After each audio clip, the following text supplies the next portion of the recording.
देखिए अब हम बात करेंगे प्रोटिस्टा के अंदर वाली आने वाली सेकंड कैटेगरी की यानी डायनोफ्लैजिलेट्स के बारे में। और डायनोफ्लैजिलेट्स जो है उसी को हम बोलते हैं यहाँ पर पायरोफाइटा बेसिकली।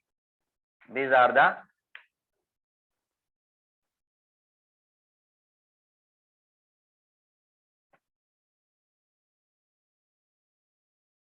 पायरोफाइटा। ठीक है जी। तो हम लोग यहाँ पर डायनोफ्लैजिलेट्स के बारे में बात करते हैं। नाम से ही पता चल रहा है, डाई यानी कि दो, और फ्लैजिला मतलब जिसके अंदर दो फ्लैजिला होते हैं। तो यानी कि सबसे पहली चीज ये प्रोटिस्टा है विद टू फ्लैजिला, जिसके अंदर हम लोग यहाँ पर देखते हैं बच्चों दो फ्लैजिला होते हैं। यूनिसेल्युलर है हमारे पास, ये यूकैरियोट तो है ही। और अगर इनके अंदर फ्लैजिला है तो बच्चों ये हमारे मोटाइल भी होते हैं, दे आर द मोटाइल। तो यूनिसेल्युलर होते हैं, मोटाइल होते हैं, मोस्टली मेराइन होते हैं, नमकीन पानी में, समुद्री पानी में पाए जाते हैं, मोस्टली मेराइन है। और इनके अंदर हम लोग देखते हैं कि ऑटोट्रॉफिक मोड ऑफ न्यूट्रिशन होता है बच्चों। ठीक, अब इनके अंदर ऑटोट्रॉफिक मोड ऑफ न्यूट्रिशन होता है तो पक्की बात है कि इनके अंदर यहाँ पर क्लोरोप्लास्ट भी पाया जाता होगा। जी हाँ, इनके अंदर क्लोरोप्लास्ट प्रेजेंट होता है जो बेसिकली फोटोसिंथेसिस के लिए रिस्पॉन्सिबल होता है। मैं इसकी एक जनरल स्ट्रक्चर आप लोगों को बना करके दिखा देता हूँ, उससे आपको बहुत सारी चीजें समझ में आ जाएंगी। ये देखिए इनके अंदर basically these are the cell plate, ये हमारे पास सेल प्लेट्स होती है इनकी।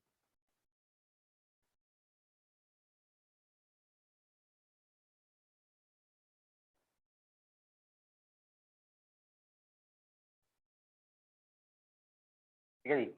तो ये हमारे पास सेल प्लेट्स होते हैं और इन्हीं के अंदर हम लोग क्या देखते हैं, फ्लैजिला होता है। देखो एक फ्लैजिला तो ये रहा, ये जो फ्लैजिला होता है बेसिकली ये हेल्प करता है किस चीज के अंदर बच्चों, लोकोमोशन के अंदर हेल्प करता है, जिसको मैंने यहाँ पर बोल दिया इधर में फ्लैजिलम। ठीक, this is the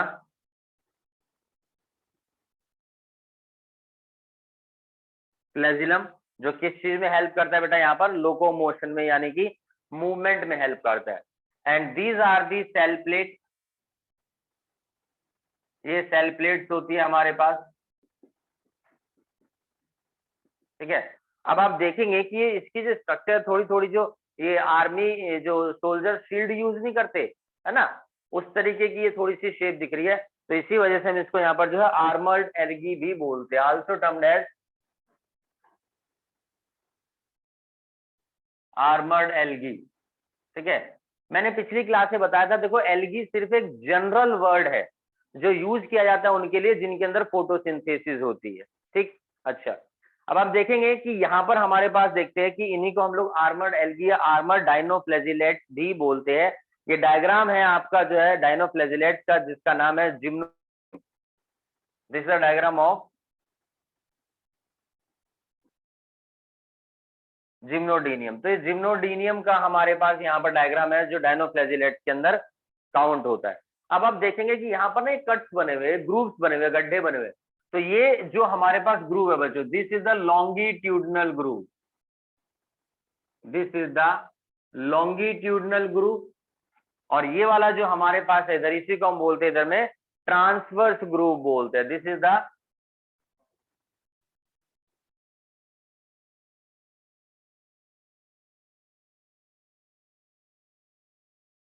transverse groove. तो एक फ्लैजिला तो हमारे पास यहाँ होता है जो लॉन्गिट्यूडनल ग्रूव से बाहर निकल रहा होता है, और दूसरा हमारे पास यहाँ पर बच्चों ट्रांसवर्स ग्रूव होता है, उससे निकल रहा होता है। इसी वजह से हम इसको ट्रांसवर्स फ्लैजिलम भी बोलते हैं। तो ये देखो इस तरीके से निकला है, ये यहाँ से है और ये इस तरीके से आया, और देन उसके बाद ये इसकी बैक साइड में जाता है, पीछे से घूम करके फर्दर कहाँ पर आता है, यहाँ पर आता है इस तरीके से। तो सोचिए, आपने देखा होगा वो जो दही बिलोने वाला जो आपका, एक तो आजकल तो क्या टेक्नोलॉजी है, वो पहले होता था ना मटके में वो डंडी डाली और इस तरीके से धागे से खींच रहे हैं। तो सोचो धागे खींच रहे होते हैं रस्सियां जो, और वो इस तरीके से स्पिनिंग मूवमेंट कर रही होती है। आपने कभी लट्टू चलाया? तो सोचो कि ये इस तरीके से ऐसे खींचेगा तो इसके अंदर किस तरीके की मूवमेंट होगी, इस तरीके की मूवमेंट होगी भैया, जैसे शक्तिमान में होती है। ठीक है, तो ये स्पिनिंग मूवमेंट होती है इसकी वजह से। ठीक है जी, और जिसके अंदर ये भी आपका फ्लैजिलम हेल्प करता है, क्योंकि ये दोनों एक दूसरे के ऊपर राइट एंगल पे अरेंज होते हैं हमारे पास। जो लॉन्गिट्यूडनल ग्रूव है इसी का नाम होता है यहाँ पर सल्कस। ठीक है जी, इसको हम लोग यहाँ पर सल्कस बोलते हैं। और ट्रांसवर्स ग्रूव से जो फ्लैजिलम निकला है उसको हम ट्रांसवर्स फ्लैजिलम बोलते हैं यहाँ पर। This is the transverse flagellum, जो ट्रांसफर ग्रुप से आपका यहाँ पर बच्चों निकला हुआ है। ठीक है जी, जो ओरिजिनेट आपका ट्रांसफर ग्रुप से।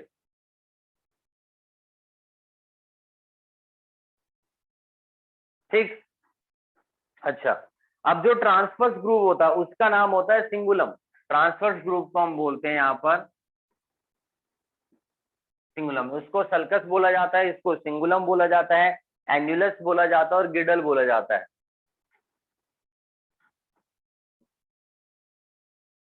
एन्युलस और गिडल यहाँ पर इसको बोला गया है। ठीक, अच्छा, इसी के अंदर हम लोग क्या देखते हैं, जो मैंने बताया सेल प्लेट होती है बच्चों। ये सेल प्लेट बनी होती है किस चीज की? सेल्यूलोज प्लस पैक्टीन की। तो मैंने आपको पहले भी बताया था कि सेल प्लेट है, यहाँ पर सेल वॉल है, और cell wall cellulosic cell wall होती है डायटम्स में भी, डायनोफ्लैजिलेट्स में भी। बाकी कुछ इनके अंदर एसेसरी यहाँ पर आपके कंपोनेंट्स होते हैं। अब ये जो सेल प्लेट है, ठीक है ना, आप देखो दिस इज द रिजिड, ये रिजिडिटी प्रोवाइड करती है। तो हम लोग यहाँ पर इनको रिजिड कोट भी बोलते हैं। जो सेल प्लेट्स हो गई बेसिकली ये रिजिड कोट है, और इन्हीं एक single rigid coat rigid coat rigid coat rigid coat, ये हमारे पास इसके इधर में जो है सेल प्लेट है, अपर सरफेस जो है बेसिकली, इसी को हम बोलते हैं थैका और या फिर लोरिका। रिजिड कोट, कार्ड, थैका और लोरिका, चारों लोरिका मिलकर यहाँ पर इन्होंने पूरा का पूरा आर्मर्ड एलजी की यहाँ पर फॉर्मेशन कर दी। अच्छा, दोनों फ्लैजिलम राइट एंगल पर ओरिएंटेड होती है। मैंने आपको बताया ट्रांसवर्स फ्लैजिलम की स्ट्रक्चर रिबन लाइक स्ट्रक्चर होती है, और ये स्पिनिंग मूवमेंट में हेल्प करता है। इसी वजह से इसी को वर्लिंग विप्स भी बोला जाता है, also termed as whirling whip, है ना। वर्लिंग मतलब कि वर्लपूल वाली मूवमेंट हो रही है, इस तरह की जो मूवमेंट होती है बेसिकली यहाँ पर जो है वर्लपूल मूवमेंट यहाँ पर कहलाती है। ठीक, अच्छा, सेल प्लेट मैंने आपको बताया प्रोटेक्टर सेल जो होती है आर्मी की उसकी तरह लगती है, आर्मोर डायनोफ्लैजिलेट से आर्मोर आपका एलजी यहाँ पर इसको बोला जाता है।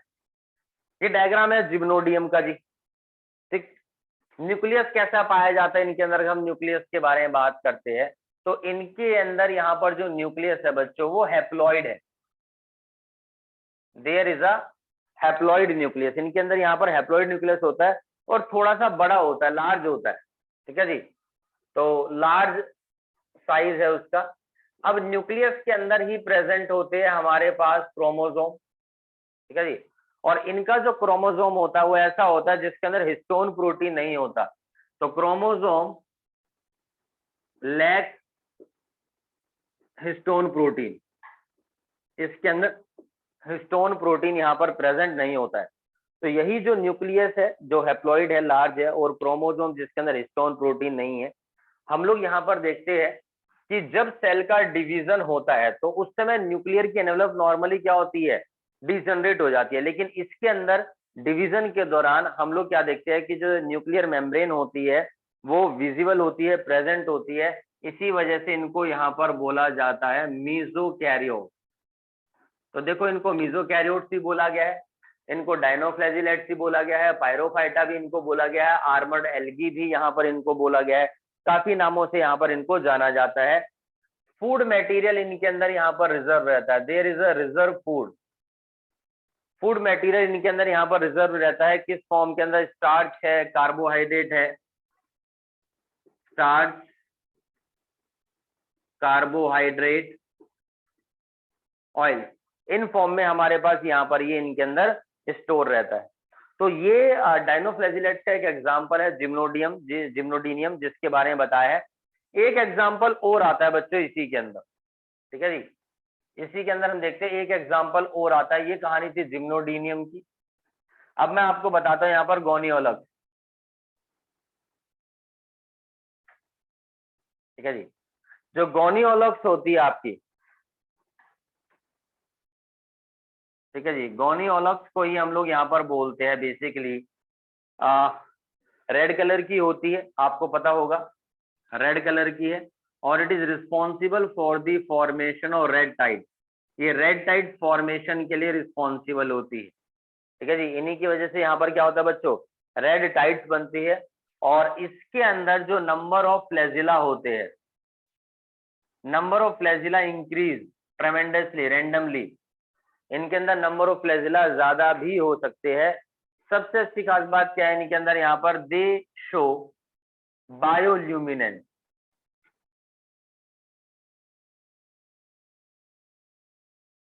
दे शो बायोल्यूमिनेंस शो करते हैं, जिसको हम बोलते हैं फोस्फोरिसेंस, आल्सो टर्म्ड एज फोस्फोरिसेंस। क्या मतलब है इस बात का, यहाँ पर अगर हम इसके बारे में बात करते हैं, बायोल्यूमिनेंस और फॉस्फोरिसेंस, बेसिकली इनके अंदर क्या होता है, फोटोजेनिक ग्रेनुअल्स होते हैं जो बने होते हैं एक स्पेसिफिक प्रोटीन के। इनके अंदर क्या है यहाँ पर, फोटोजेनिक ग्रेनुअल्स, ठीक है जी। इनके अंदर यहाँ पर बच्चों फोटोजेनिक ग्रेनुअल्स होते हैं जो बने होते हैं किस चीज के, ल्यूसीफेरिन प्रोटीन के। ल्यूसीफेरिन प्रोटीन के आपके बने होते हैं फोटोजेनिक ग्रेनुअल्स, और ये क्या करते हैं, इसको यूज करके एनर्जी रिलीज करते हैं in the form of light, और ये चमकते हैं, ठीक है। इसी वजह से ही हम लोग यहाँ पर इनको बोलते हैं fire algae, also termed as fire algae बोला जाता है, क्योंकि आपके लाइट रिलीज करते हैं, बायोल्यूमिनेंस शो करते हैं, ठीक। अच्छा, अब ये भी हमारा डायनोफ्लैजिलेट्स है, ये भी हमारा डायनोफ्लैजिलेट्स है। हम लोग क्या देखते हैं कि जो गोनियोलस होता है वो, और प्लस में जिम्नोडीनियम, ये दोनों मिलकर के क्या करते हैं बच्चों, ये दोनों मिलकर के एक टॉक्सिन रिलीज करते हैं, ठीक है जी। क्या करते हैं, रिलीज टॉक्सिन, जिसको हम बोलते हैं सेक्सी टॉक्सिन, SAXITOXIN, ठीक है जी। इसी को यहाँ पर सेक्सी टॉक्सिन बोला जाता है। और ये सेक्सी टॉक्सिन जो है हार्मफुल होता है। मान लीजिए सेक्सी टॉक्सिन अगर एंट्री कर गया कहां पर जी, इन फूड चेन, अगर ये फूड चेन में एंट्री कर जाता है, देन व्हाट हैपन, क्या होगा यहाँ पर,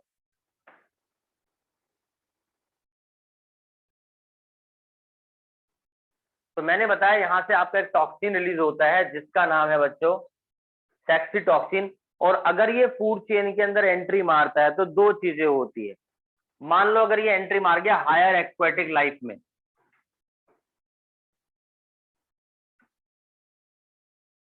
ठीक है जी, तो वहां पर क्या होगा जी, algal bloom, algal bloom create होगा, जिसकी वजह से गारंटेड डेथ होगी। भाई ऊपर पूरी एक लेयर जम जाएगी एल्गल ब्लूम की, सोचो जो है, ठीक है। और नीचे जितनी भी लाइफ होगी वो खत्म हो जाएगी, क्योंकि सारी ऑक्सीजन खींच लेंगे, जितनी भी नीचे एक्वेटिक लाइफ होगी वो सारी डेड होती चले, कचरा बन जाएगा। और अगर मैं बात करता हूँ ह्यूमंस की, अगर फूड चेन के अंदर किसी तरीके से पहुंच गया तो द पर्सन बिकम पैरालाइज, ठीक है जी। तो ये टॉक्सिक सब्सटेंस होता है, पैरालाइज हो जाते हैं ह्यूमंस में। और हायर एक्वेटिक लाइफ में वाटर ब्लूम की फॉर्मेशन होती है, एल्गल ब्लूम की फॉर्मेशन होती है, जिसकी वजह से हमारे पास यहाँ पर डेथ हो जाती है। तो मैंने आपको जिम्नोडीनियम के बारे में बताया है, गोनियोलक्स के बारे में बताया है। एक एग्जाम्पल और बताता हूं मैं इसका, जिसको बोलते हैं नॉक्टिलुका। एक एग्जाम्पल और है, दैट इज द नॉक्टिलुका। अब नॉक्टिलुका को ही हम लोग यहाँ पर सी घोस्ट बोलते हैं, आल्सो नेम्ड एज सी घोस्ट या नाइट लाइट।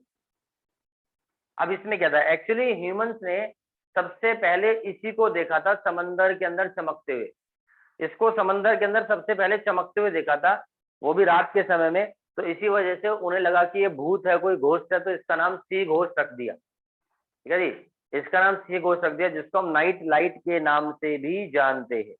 ये भी हमारे पास एक एग्जाम्पल है। इनके अंदर क्या होता है, कैसे होता है, किस तरीके से, देखो लगभग लगभग सिमिलर प्रॉपर्टीज है इन्हीं की तरह। बाकी मैंने सी घोस्ट क्यों बोलते हैं वो आपको बता दिया। अब हम बात करते हैं यहाँ पर कि इनके अंदर जो रिप्रोडक्शन होता है,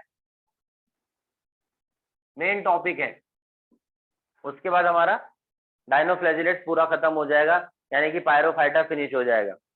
तो देखो मान लो मेरे पास सबसे पहले तो यहाँ पर है डायनोफ्लैजिलेट। तो डायनोफ्लैजिलेट्स की प्लॉइडी क्या होती है, अभी बताया मैंने। डायनोफ्लैजिलेट्स की जो प्लॉइडी है हमारे पास वो बच्चों यहाँ पर एन है, ठीक है जी। तो क्या होगा ये देखिए, सबसे पहले यहाँ पर ये एन है, तो इसके अंदर होगा जाइगोटिक मियोसिस, जाइगोट बनेगा भाई, एन है और एक एन आएगा तो जाइगोट बन जाएगा, देन जाइगोटिक मियोसिस होगी, दिखाई दे रहा है हमारे पास यहाँ पर जी इधर में जाइगोटिक मियोसिस होगी, और उसके कारण हमारे पास जो कहानी बनेगी, लाइफ आएगी, वो हैप्लॉन्टिक होगी। कैसे हो रहा है देखो भाई, एन है प्लस में एन मिल गया, तो हमारे पास क्या बना जी, 2n बन गई लाइफ। अब इस 2n के अंदर क्या होगा, मैं बोल तो रहा हूँ जाइगोटिक मियोसिस होगी, और जाइगोटिक मियोसिस के कारण फर्दर क्या आ जाएगी, मेरे पास एन आ जाएगी, बल्कि N N N N, 4 haploid N आ जाएंगे, है ना। Meiosis 1 meiosis 2 successive meiosis division होंगे। तो इनके अंदर इस तरीके से रिप्रोडक्शन होता है, लेकिन इसके अंदर एक एक्सेप्शन है, देयर इज अ एक्सेप्शन, और एक्सेप्शन का नाम है यहाँ पर नॉक्टिलुका। क्योंकि ये हमारे पास कैसा होता है बच्चों, ये हमारे पास इधर में डिप्लॉयड होता है। अब डिप्लॉयड है तो इसके अंदर क्या होगा, गैमेटिक मियोसिस होगी, इसके अंदर गैमेटिक मियोसिस होगी, गैमेट्स बनेंगे ना, ठीक है। और देन हमारे पास जो लाइफ आएगी वो डिप्लॉन्टिक। कैसे कैसे कैसे, लो जी सुन लीजिए भाई। सबसे पहले क्या है, मैं कह रहा हूं कि मेरे पास 2n है। अब 2n के अंदर यहाँ पर क्या होगा जी, अगर मैं कह रहा हूँ कि गैमेटिक मियोसिस हो रही है, तो यानी क्या बनेंगे बच्चों, गैमेट्स बनेंगे। तो there is a N, N मतलब कि गैमेट्स, ये गैमेट्स बन गए। और देन उसके बाद में n प्लस n, जब गैमेट्स का फ्यूजन होगा देन क्या आ जाएगा, 2n आ जाएगा, यानी कि डिप्लॉन्टिक लाइफ आएगा जी। तो ये जो मेथड है ये है बेसिकली सेक्सुअल रिप्रोडक्शन के, ठीक है जी। This is about the sexual reproduction, कि अगर इनके अंदर यहाँ पर सेक्सुअल रिप्रोडक्शन होता है। अगर इन्हीं के अंदर हम देखते हैं कि अगर एसेक्सुअल रिप्रोडक्शन होता है, तो एसेक्सुअल रिप्रोडक्शन कैसे होता है, एसेक्सुअल रिप्रोडक्शन ही बेसिकली यहाँ पर इनका मेन मेथड होता है, क्या जी। जो मेन मेथड है वो यहाँ पर इनके अंदर एसेक्सुअल रिप्रोडक्शन होता है। बाकी सेक्सुअल कैसे होता है वो मैंने आपको बताया, बाकी अदरवाइज मेनली एसेक्सुअल रिप्रोडक्शन ही होता है। तो this is all about the dinoflagellates, ये बात है यहाँ पर डायनोफ्लैजिलेट्स के बारे में।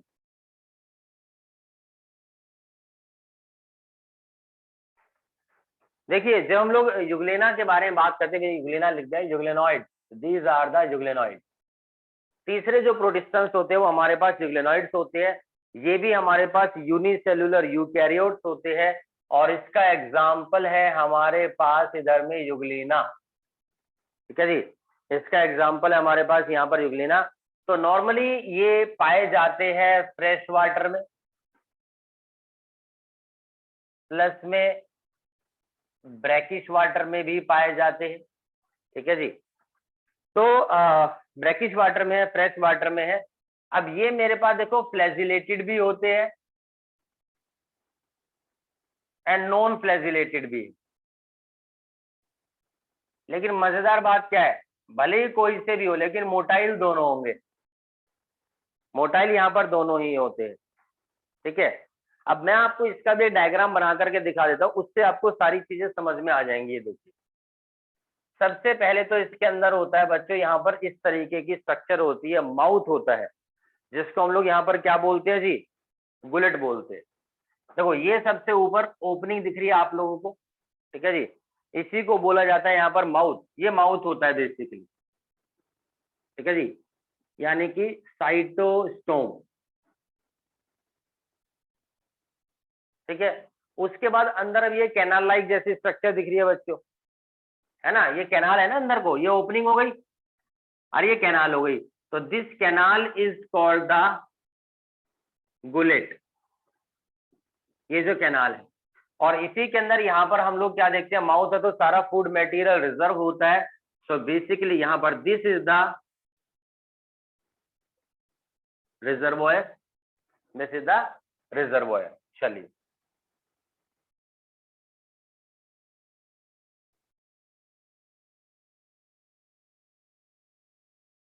ये हमारे पास स्ट्रक्चर होती है युगलिना की, ठीक है।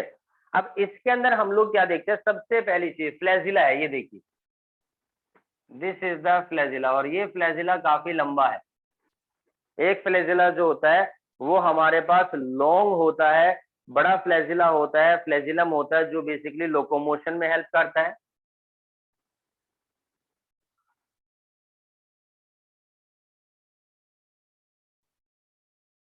दिस इज द फ्लैजिलम, और ये फ्लैजिलम क्या कर रहा है बच्चों, लोकोमोशन में हेल्प कर रहा है। और एक और फ्लैजिला होता है जो बेसिकली थोड़ा सा यहाँ पर छोटा है, ठीक है जी, this is the small flagella. अब ये स्मॉल फ्लैजिला क्या कर रहा है, देखो इस तरीके से, और ये इस तरीके की मूवमेंट कर रहा है, इस तरीके की मूवमेंट कर रहा है। अब सोचो क्या होगा, मैं आपको समझाने की कोशिश करता हूँ। एक बकेट पानी लीजिए, पानी भरा हुआ है उसमें, आप किसी डंडे से या हाथ से आप एक काम करिए, उसको ऐसे ऐसे ऐसे ऐसे गोल गोल घुमाइए, है ना। गोल गोल घुमाएंगे, आप देखेंगे उसमें गड्ढा बन जाएगा, होगा नहीं होगा। और आप साइड में कोई मटेरियल डालेंगे, वो बीच में गड्ढे में जाके आ जाएगा। अब सोचो यही मूवमेंट इस तरीके से हो रही है, तो यहाँ पर एक गड्ढा बन जाएगा, जो भी फूड मटेरियल होता है वो सारा का सारा यहाँ पर क्या होता है, अंदर एंट्री मार जाता है, यानी कि क्या करता है, capturing food, helping capturing the food. तो ये फूड मटेरियल्स को कैच करने में हमारी हेल्प करता है बच्चों, it help in catching the food, ठीक। अच्छा, अब यहीं पर हम लोग क्या देखते हैं, इसी के अंदर देखिए प्रेजेंट होता है हमारे पास, देयर इज अ वैक्यूल, यहां पर ये वैक्यूल प्रेजेंट है, this is the contractile vacuole बच्चों। ये कॉन्ट्रैक्टाइल वैक्यूल होता है, और कॉन्ट्रैक्टाइल वैक्यूल करता है क्या है, यहाँ पर एक तो मेन काम होता है इसका help in osmo regulation, osmo regulation में हेल्प करता है, और प्लस में एक्सक्रीशन में भी हेल्प करता है, ठीक है जी। ऑस्मो रेगुलेशन में हेल्प करता है, और उसके साथ एक्सक्रीशन में भी हमारे पास यहाँ पर हेल्प करता है। Then there is a presence of nucleus, ये हमारे पास इधर है बच्चों, न्यूक्लियस प्रेजेंट होता है इसके अंदर। और इसकी जो आउटर लेयर आप लोग देख रहे हैं, ये जो आउटर लेयर है यहाँ पर बच्चों, this outer layer is made of pellicle.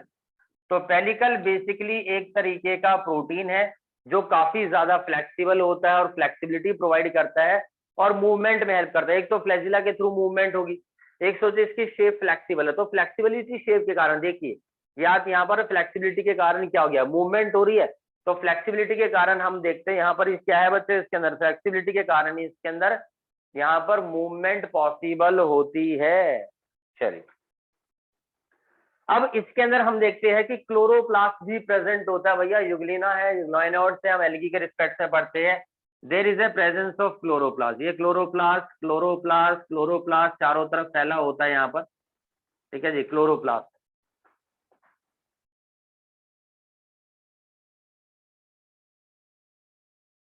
ठीक है जी, एक भी बना सकते हैं, मैंने बहुत सारे बना दिया क्लोरोप्लास्ट। और जो क्लोरोप्लास्ट होते हैं इनके अंदर क्या होते हैं, पिगमेंट्स होते हैं। इसके अंदर क्लोरोफिल ए है, क्लोरोफिल बी है, दिखाई दे रहा है, ठीक है। उसके अलावा एक और पिगमेंट होता है जिसको हम बोलते हैं xanthophyll, there is a xanthophyll. और इसी को हम लोग यहाँ पर जियाजेंथिन भी बोलते हैं, जियाजेंथिन। और basically it is identical to higher plant, higher plants के बिल्कुल आइडेंटिकल होता है हमारा, it is identical to the higher plant. अब इसी की वजह से हम लोग यहाँ पर देखते हैं कि क्या चीज होती है बच्चों, जो हमारे पास यूग्लेनॉइड्स होते हैं इनके अंदर प्लांट लाइक प्रॉपर्टीज होती है, they have plant like properties. जैसे बताया ना, इनके अंदर एक तो क्लोरोप्लास्ट है, जियाजेंसिना हायर प्लांट्स के थ्रू। दूसरी चीज, इनके अंदर एनिमल्स लाइक प्रॉपर्टी भी है, क्या कि इनके अंदर सेल वॉल नहीं होती, there is no cell wall. जबकि हम लोगों ने पढ़ा है कि प्रोटिस्टन, जाइएटम और डाइनोफ्लैजिलेट ये दोनों सेलुलोजिक सेल वॉल होती है, लेकिन इसके अंदर आपकी सेल वॉल नहीं होती। तो एनिमल्स लाइक प्रॉपर्टी है, फिर भी इसको यूग्लेनॉइड्स में डाला है क्योंकि प्लांट लाइक प्रॉपर्टी भी शो कर रहा है। तो एक तो सेल वॉल नहीं होती, दूसरा ये होलोजोइक मोड ऑफ न्यूट्रिशन भी शो करता है। बहुत रेयर चांस होते हैं लेकिन समटाइम्स करता है। So basically it is a connecting link between plants और एनिमल्स। ठीक है जी, ये कनेक्टिंग लिंक है बच्चों प्लांट्स और एनिमल्स के बीच में। अच्छा, उसके अलावा हम लोग क्या देखते हैं कि इसके अंदर there is a red colour pigment. यहाँ पर जो गुलेट होता है, गुलेट के पास में ही हम लोग क्या देखते हैं कि रेड कलर पिगमेंट होता है बच्चों, जिसको बोला जाता है आई स्पॉट। और ये आई स्पॉट जो है वो रेड कलर का है due to the presence of a pigment, एक पिगमेंट के कारण, जिसका नाम है यहाँ पर astaxanthin. This is the astaxanthin and it is a very sensitive, हम कह सकते हैं लाइट के रिस्पेक्ट में, यानी कि it is a photo receptor. और फोटो रिसेप्टर है, लाइट को रिसीव कर रहा है, क्लोरोप्लास्ट इनके अंदर प्रेजेंट है, तो ये क्या कर लेंगे जी यहाँ पर, ये हमारे पास इधर में फोटोसिंथेसिस को परफॉर्म करते। अब आप देखेंगे यहाँ पर हम देखते हैं कि जो यूग्लिना होता है ना, इसके अंदर देखो इस तरह की मूवमेंट भी होते हैं। ये मान लीजिए मेरे पास एक स्प्रिंग और इस तरीके से मैं इसको हिला रहा हूं, तो उसके अंदर एक इस तरीके की मूवमेंट होगी, फ्लेक्सिबिलिटी। ये देखिए जैसे लाइनिंग से दिख रही है ये, तो इस तरीके की movement, contract expand, contract expand, contract expand, इसके अंदर एक इस तरीके की मूवमेंट होती है विद द हेल्प ऑफ मायोनेमीज। ये देखिए, ये कुछ कुछ लाइनिंग है इस तरीके से, जिसके ऊपर यहाँ पर प्रेजेंट होती है। तो दीज आर द मायोनेमीज। और मायोनेमीज करती क्या है बच्चों, यहाँ पर हेल्प करती है किस चीज में, contraction and expansion movement. This is responsible for contraction and expansion movement. ठीक है, बात समझ आ रही है भाई? चलिए, और इसी वजह से हम इसको यहाँ पर क्या बोलते हैं, इस तरह की जो मूवमेंट होती है ना, वही हमारी यूग्लेनॉइड मूवमेंट होती है, आल्सो टर्म्ड एज मेटाबॉली। इसी को बोलेंगे मेटाबॉली या फिर यूग्लिनॉइड मूवमेंट, या फिर हम इसको क्या बोलेंगे बच्चों, यूग्लिनॉइड मूवमेंट इसको यहाँ पर बोला जाता है। ठीक, अच्छा, अब देखेंगे साथ ही साथ हमारे पास यहाँ पर कुछ और भी जो क्लोरोप्लास्ट है, क्लोरोप्लास्ट के बीचों बीच हम लोग देखते हैं एक और स्ट्रक्चर है, ये देखिए,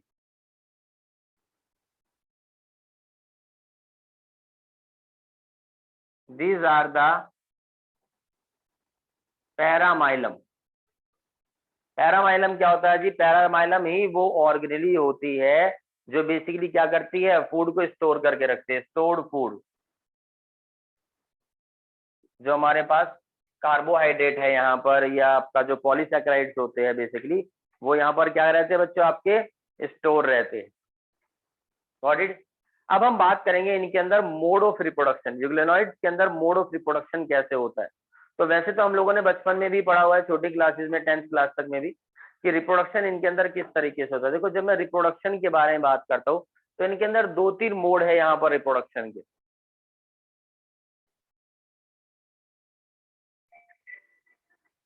अब देखते हैं यहाँ पर इनके अंदर मोड ऑफ रिप्रोडक्शन कैसे होता है। देखिए, सबसे पहले होता है बाइनरी फिजन, और बाइनरी फिजन भी कौन सा, longitudinal binary fission. It is the longitudinal binary fission. ये मेरे पास यहाँ पर अमीबा है, ठीक है, अभी फ्लैजिला मैंने शो नहीं किया है। तो इस तरीके से यहाँ पर बीच में से बेसिकली कट लगेगा इनके अंदर। ठीक, कैसे होगा ये देखिए, ये ग्रूव हमारा डार्क होता चला जाएगा और नेक्स्ट स्टेज में अब इनमें फ्लैजिला भी आ गया, ये देखिए। तो this is the binary fission with respect to the euglena. दूसरा जो मेथड है हमारे पास, this is called the cyst formation. जो सेकंड मेथड होता है उसमें हमारे पास क्या होता है, सिस्ट फॉर्मेशन।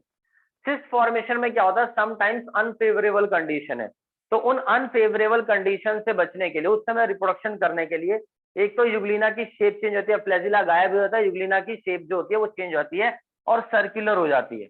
और इसी के बाहर हम लोग क्या देखते हैं, एक रेड कलर की लेयर बन जाती है, रेड कलर की ट्राई लेयर। पहली लेयर, ये दूसरी लेयर, फिर ये ट्राई लेयर।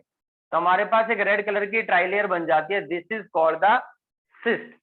और इसके अंदर हम लोग क्या देखते हैं बच्चों, कैरियोकाइनेसिस होता है, न्यूक्लियर का डिवीजन होता है बट साइटोप्लाज्म का डिवीजन होता है। जैसे ही कंडीशन फेवरेबल आती है ये सारे बाहर निकल जाते हैं और अपनी अपनी सेल की भी आउटर लेयर यानी पेलिकल की भी फॉर्मेशन करते हैं। अब ये जो रेड कलर की जो सिस्ट लेयर है बच्चों, due to the presence of haematochrome, this is the red.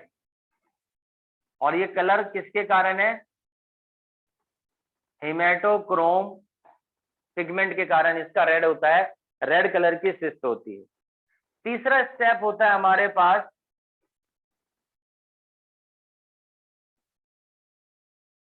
Pamela stage. तो पामेला स्टेज में क्या होता है, देखो कई बार क्या है, कंडीशन टफ है, एडवर्स कंडीशन है। तो नॉर्मली क्या होता है, यूग्लिना जो होते हैं गोइंग टू सर्कुलर शेप, ये सर्कुलर शेप में आ जाएंगे। जो तीसरा स्टेप है ये देखिए सर्कुलर शेप में, एंड कम्स टुगेदर। सारे के सारे हमारे पास यहाँ पर क्या आ जाएंगे बच्चों, ये पास पास आ जाएंगे, ये देखिए जी, कम्स टुगेदर, पास पास आ गए। अब इनको प्रोटेक्ट करने के लिए इनके बाहर हमारे पास यहाँ पर एक मिसलिजीनियस कवरिंग होती है, मिसलिजीनियस लेयर आ जाती है। और ये सारे के सारे क्या होते हैं बच्चों, आपस में फ्यूज हो जाएंगे। ये देखो ये सारे के सारे फ्यूज हो गए, तो इस तरह की शेप बन गई। और इनके अंदर हम देखते हैं यहाँ पर इनके न्यूक्लियस यहाँ पर प्रेजेंट होते हैं। जैसे ही कंडीशन फेवरेबल आती है तो उस समय ये अलग अलग हो जाते हैं, शेप अपनी दोबारा से चेंज कर लेते हैं और फ्लैजिला इनके अंदर ओरिजिनेट हो जाता है। This is all about the euglenoids. ये बात देखिए, प्रोटोजोन्स के बारे में बात करते हैं। जब प्रोटोजोन्स के बारे में बात करते हैं तो सबसे पहली चीज कि जितने भी प्रोटोजोन्स होते हैं हमारे पास, एक तो उनके अंदर हेट्रोट्रॉफिक मोड ऑफ न्यूट्रिशन होता है बच्चों, and they live as predator और पैरासाइट। ठीक है जी, अगर इनके अंदर हेट्रोट्रॉफिक मोड ऑफ न्यूट्रिशन है तो they live as predator and parasite. ये एक प्रीडेटर और पैरासाइट की तरह से यहाँ पर काम करते हैं। और ऐसा माना जाता है कि they are primitive relative of animals. जो भी एनिमल्स आज की डेट में है उनके प्रीमिटिव रिलेटिव्स रहे। अब इनको हमने यहाँ पर 4 कैटेगरी के अंदर कैटेगराइज किया है on the basis of their locomotory organism, जिसमें सबसे पहले है अमीबॉइड प्रोटोजोन, फिर है मेरे पास सिलिएटेड प्रोटोजोन, ठीक है जी। तीसरे नंबर पर है हमारे पास फ्लैजिलेटेड प्रोटोजोन,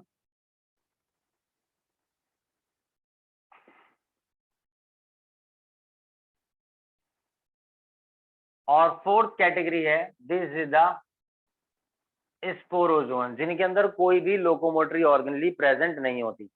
अब अमीबॉइड प्रोटोजोन जो होते हैं बच्चों, they move and catch prey using pseudopodia. इनके अंदर बेसिकली क्या होता है, यहाँ पर सूडोपोडिया होते हैं और सूडोपोडिया के थ्रू ये क्या करते हैं भैया, अपने प्रे को यहाँ पर कैच करते हैं, अपने शिकार को यहाँ पर कैच करते हैं और उसको पकड़ते हैं, जिसका एग्जाम्पल है हमारे पास यहाँ पर अमीबा। तो इसका मतलब अमीबा हमारे पास एक तरीके का प्रोटोजोआ होता है। ठीक, अब इनके अंदर हम लोग क्या देखते हैं कि किसी किसी जो कुछ कुछ हमारे पास अमीबॉइड प्रोटोजोन्स होते हैं, दे हैव सिलिका शेल्स। ये बहुत खास बात है कि इनके अंदर हम लोग देखते हैं बच्चों सिलिका शेल्स होती है ऑन देयर सरफेस। इनकी सरफेस के ऊपर यहाँ पर सिलिका शेल्स प्रेजेंट होती है, और इन्हीं में से कुछ कुछ और होते हैं हमारे पास जो पैरासिटिक भी होते हैं। पैरासिटिक मतलब कि खतरनाक, जो हमारे को हार्म करते हैं, और उसी का एक एग्जाम्पल है एंट अमीबा। उसका एक एग्जाम्पल है हमारे पास यहाँ पर एंट अमीबा। पूरा नाम होता है एंट अमीबा हिस्टोलिटिका बच्चों। इसकी वजह से भी डिसीजेज होती है जिनके बारे में आप क्लास 12 में ज्यादा डिटेल में पढ़ेंगे। ठीक, फिर है मेरे पास यहाँ पर ciliated protozoans. Normally ciliated protozoans जो है वो एक्वेटिक एनवायरनमेंट में, और इनके अंदर क्या होते हैं बच्चों, सीलिया प्रेजेंट होती है। इनके अंदर सीलिया प्रेजेंट होती है। एग्जाम्पल से आप समझ जाएंगे, पैरामीशियम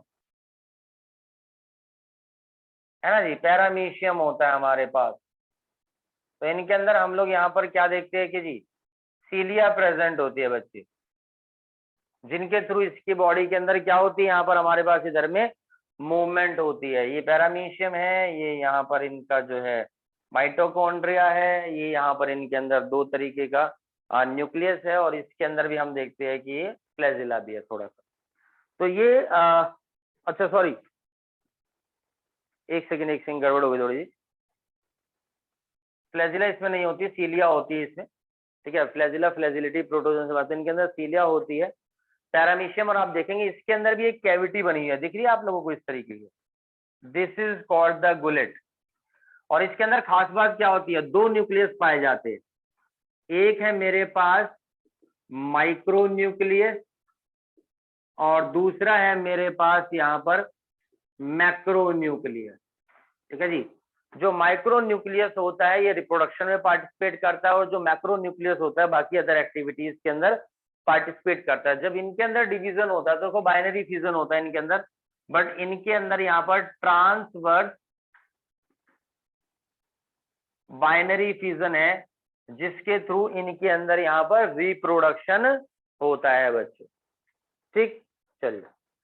तो दे हैव अ कैविटी, जिसको गुलेट बोलते हैं, जो माउथ से आउटसाइड ओपन होती है। और ये जो गुलेट है ना, आप देखेंगे ये जो गुलेट है, इसके अंदर गुलेट के अंदर भी यहाँ पर कुछ कुछ सीलिया प्रेजेंस होती है, और ये क्या करती है, ये सारी इस तरीके से मूवमेंट कर रही है, जिसके वजह से फूड जो होता है अंदर को यहाँ पर इंगल्फ होता है। This is all about the ciliated protozoan. देन उसके बाद में हमारे पास यहाँ पर आता है आपका फ्लैजिलेटेड प्रोटोजोन। जो फ्लैजिलेटेड प्रोटोजोन्स होते हैं ये फ्री लिविंग भी है, ये पैरासिटिक भी है। अच्छा, ये भी पैरासिटिक होते हैं, जी हाँ, खतरनाक होते हैं ये भी हमारे लिए।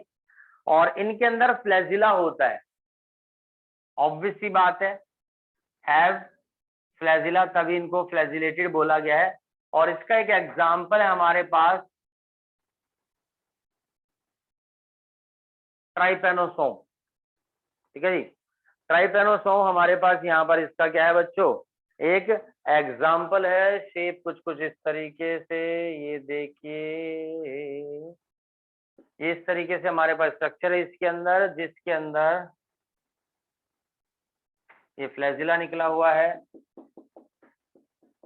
ठीक है जी, कुछ कुछ इस तरीके की इसकी स्ट्रक्चर हमारे पास देखने को मिलती है। ये कुछ ऑर्गेनेलिज है जो इनके अंदर यहाँ पर प्रेजेंट होती है, जो ऑर्गेनेलिज। तो दीज आर द फ्लैजिलेटिव प्रोटोजोन्स। और उसके बाद लास्ट कैटेगरी आती है हमारे पास स्पोरोजोन्स। तो स्पोरोजोन्स के अंदर हम देखते हैं किसी भी तरह की कोई भी लोकोमोटरी ऑर्गेनेलिज नहीं होती, lack any locomotory organelles, there is no locomotory organelles. इनके अंदर किसी भी तरह की कोई भी लोकोमोटरी ऑर्गेनेली यहाँ पर प्रेजेंट नहीं है बच्चों।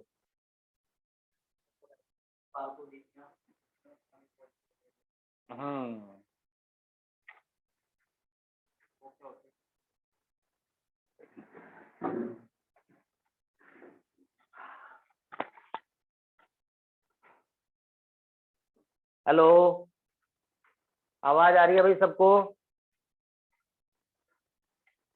अरे बोल दो एक बार। सर आ रही है, सर आ रही है। ठीक है, क्लियर है, समझ में आ रहा है आप लोगों को? Yes sir.